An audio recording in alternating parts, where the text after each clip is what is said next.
Paano nga ba nagkaroon ng mga lugar dito sa Pandi, Bulacan? Ganito siya. Noong 1990, ganito siya. Itsurang parang bukid-bukid pa siya. Kaya siya tinawag na Mapulang Lupa dahil mayroon naglaban dito na Kastila tsaka taga rito sa Pandi, Bulacan.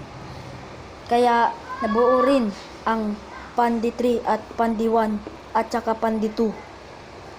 At ito pa nga, bihira pang meron bumabiyaheng mga jeep dito.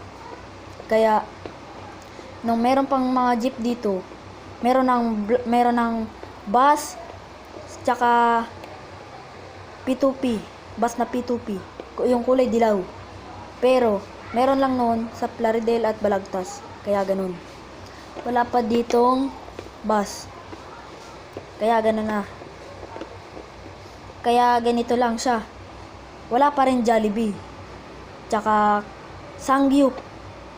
Nung nabuo na ang paggasolinahan dito, meron ng mga jeep, tsaka bus, P2P, tsaka Jollibee.